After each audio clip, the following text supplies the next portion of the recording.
It's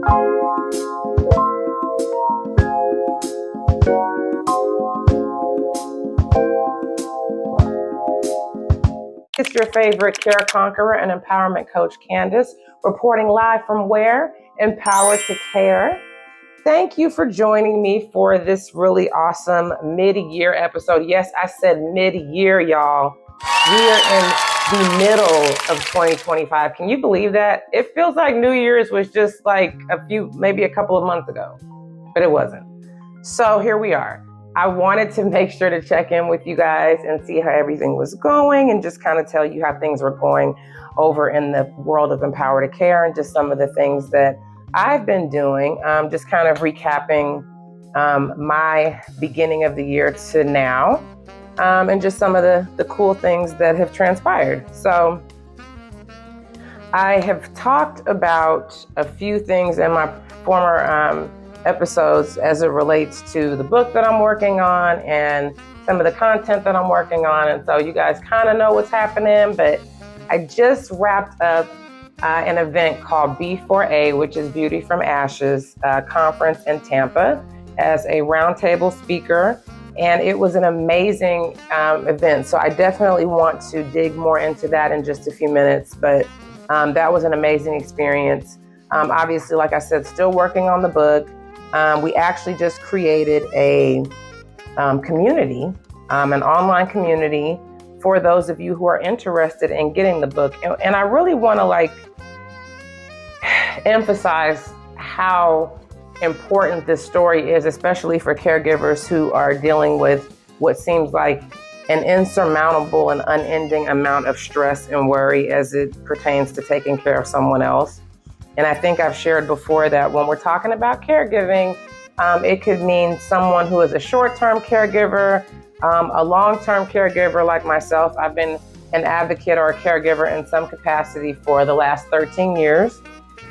But your caregiving journey may be short. Maybe it's only for a half a year or 2 years, or maybe once you're done with your piece of it, another family member comes in and takes up the responsibility for you. So there's all these different scenarios that quantify or qualify what a caregiver looks like. I also have friends and family who have loved ones that are special needs, and those particular people will be with the person that cares for them for their entire life. So you have several different areas of caregiving that we can address and talk about. I think I've shared with you my company, Empower2Care. We have coaching services that help you come up with an action plan based on your family dynamics and what kind of your current state is and what you want to see, long-term projections in terms of how you would like these things to kind of go in a specific course. And so we're working on Pathways to Care. Pathways to Care is going to be our online content that you can access and subscribe to. And so we're working on that. So that's another thing Empower2Care has been doing. And also just some other specific customized curriculum for caregiver support groups. More so that's kind of slated right now. It's the requests that we've been getting about that are more so for religious organizations, but any sort of nonprofits that have a caregiver support group could benefit from having a customized caregiver support group, kind of course plan for, and we can also come live and do a demonstration or have just a roundtable of questions or a panel or any number of things that can kind of go anyway. But I have been resting. I have been self-caring. I do prioritize my rest. So even though I'm having fun doing all the things, I still make sure to get my rest. I still make sure that if I feel like I'm taking on too much, I am constantly reevaluating, delegating where I can, or completely scrapping, a specific task or activity that's just not useful. So now I want to talk about the B4A, Beauty from Ashes conference, and the roundtable that I did. I had a wonderful group of women. It was an empowerment conference for ladies. It was faith-based.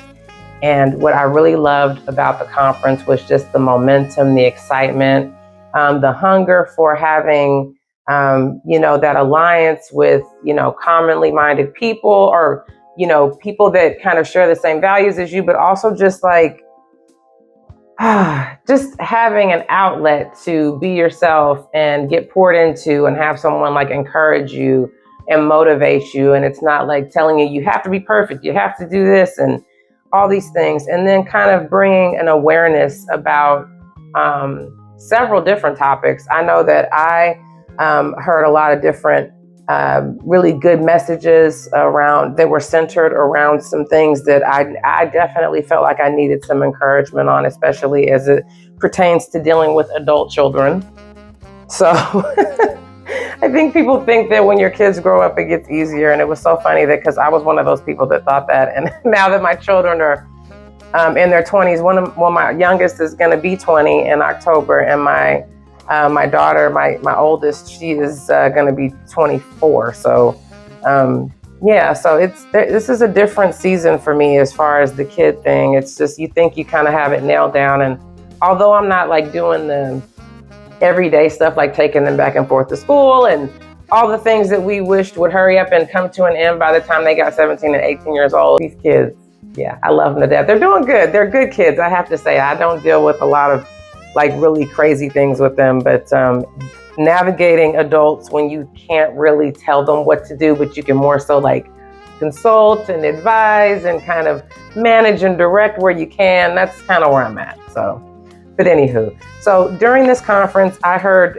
some tips about how to handle that, and then some other really important information just from a holistic standpoint about finances. That was one of the things that I enjoyed, was hearing about, how to better manage your finances, and especially as a business owner and various things of that nature. So there were a lot of cool stations of information, and just really camaraderie, being able to be with the ladies and just kind of have an experience that was unique.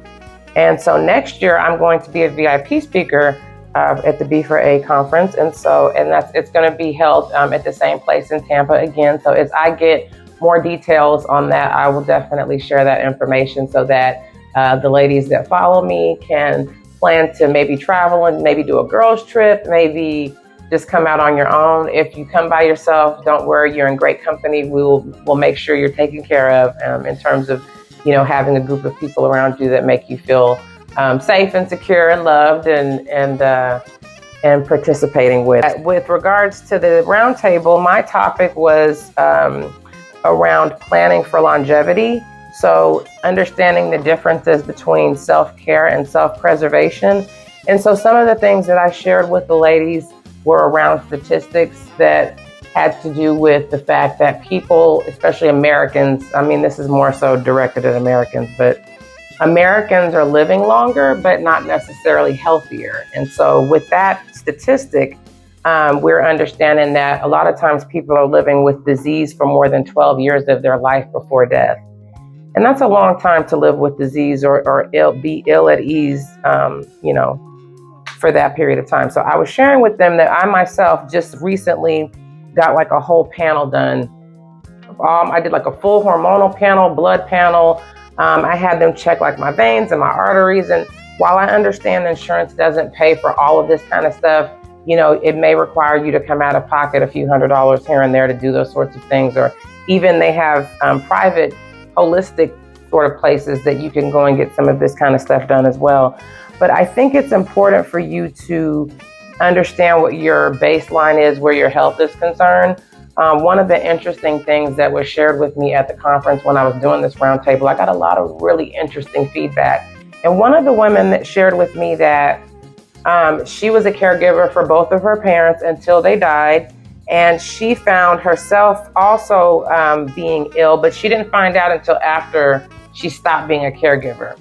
But what I want to impress upon people is that as a caregiver, what you don't necessarily take into consideration is that with the fact that you're having to be in a high stress situation as it relates, because like when you're talking about caregiving, you're making doctor's appointments, you're running here, you're running there, you're also still trying to manage whatever of your regular life that's happening at the same time. So you're doing these things in tandem of being a caregiver as well, right?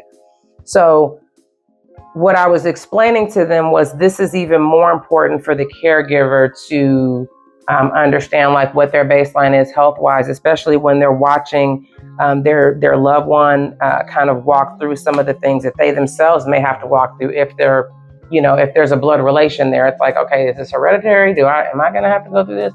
And we see that often. So it's a good idea to get a baseline of where you're at and treat it like a proactive thing and not a reactive thing. And so I really do encourage people to, if they are able to, make sure that you are understanding what your health looks like. I know for me, I was able to get a pretty good clean bill of health. I've got a couple of things I need to work on, but it was nothing crazy. I've early detection on everything. I had a couple of surgeries last year to make sure that I was, going to be in good shape for a while. So my baseline is pretty healthy. I think I'm going to be kicking for a long time, in terms of the health piece of things. And so I'm pretty happy about that. But yeah, I was just talking to the ladies about that kind of stuff. And so we covered what we call the 3 R's to planning for longevity. And so these are 3 things that for me, just from a personal standpoint, that I can attest to being effective ways to assess kind of where you are and maybe implementing some changes in some points and places in your life, especially as a caregiver. But I think that any of the information that I'm giving you can always translate into your life, whether you're a caregiver or not. I always like to preface by saying that. But the first R of the 3 R's to planning for longevity are repair. The first is repair. So repair means that we're acknowledging any areas of like self-neglect or self-abandonment. So we want to assess our mental, spiritual, physical, and emotional wellness. Of all of those things, are we at whatever, we want to look at it as a measurement of, is 10 being the best? Are we 5 stars? Are we a Yelp review in terms of our health in those areas? Or are there some deficits? Are we not taking care of ourselves? Are we not sleeping properly? Are we not eating properly? Are we not exercising? Are we overworking ourselves? So just thinking of all the ways in which we need to first figure out what needs repair. That's the first thing. I know for me, therapy was a hugely important piece of my repair. I've always been a high-functioning, overworked person.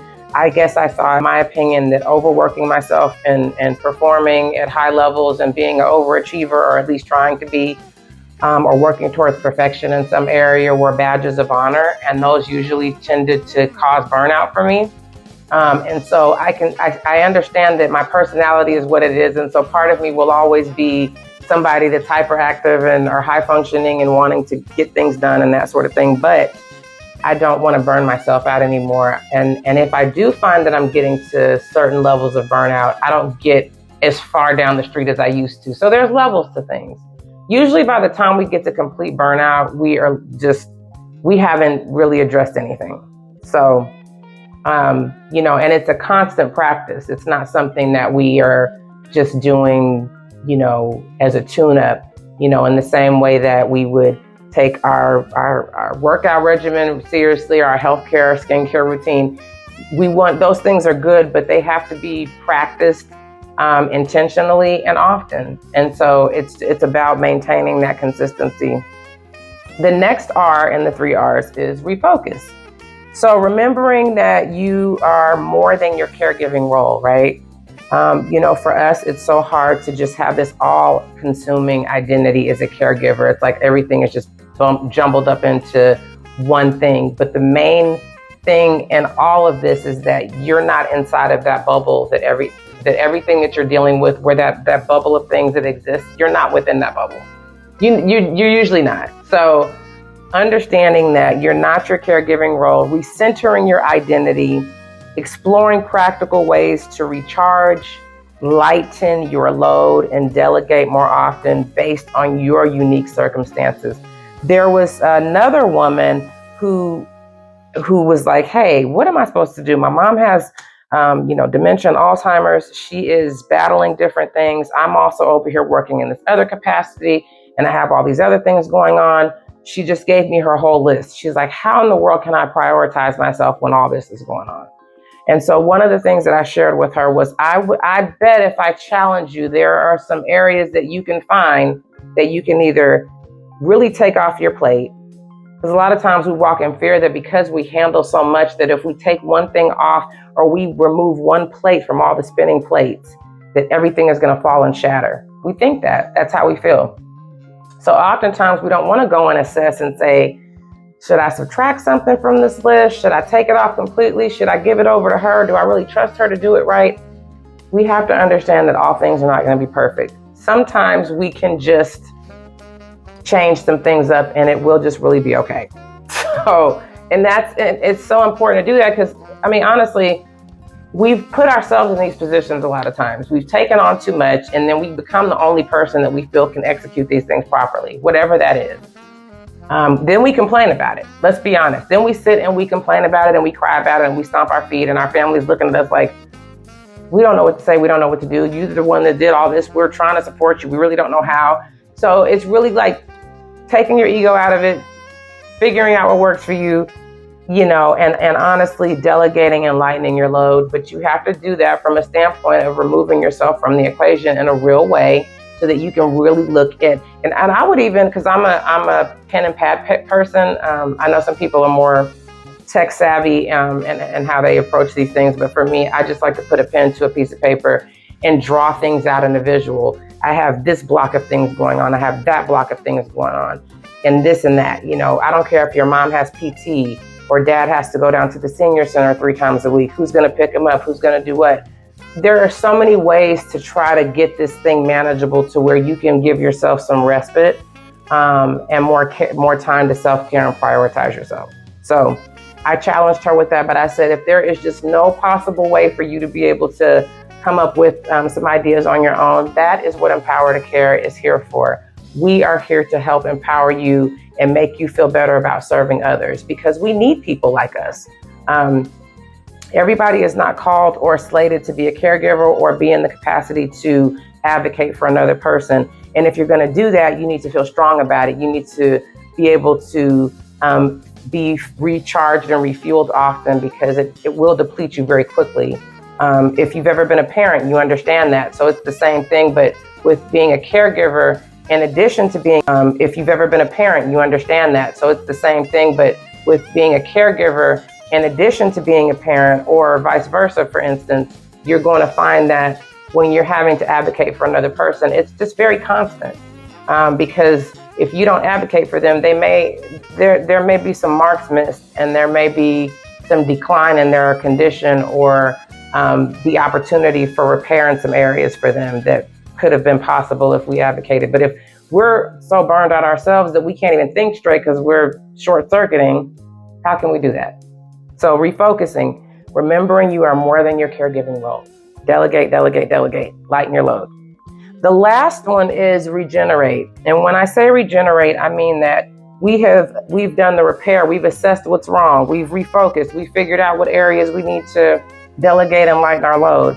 When we're regenerating, it's about the practice of consistency. It's about making sure that we are taking an active approach in making sure that the repairing and the refocus maintain, whatever we've implemented to help those areas, we are consistently doing that. We are practicing that daily. We are understanding what the indicators are when we aren't practicing those things often and consistently. So it's like, even for me, I always have this, I know when things are not going as they should because, and I don't want to say going as they should, but the first burnout kind of indication for me is when I want to go to McDonald's.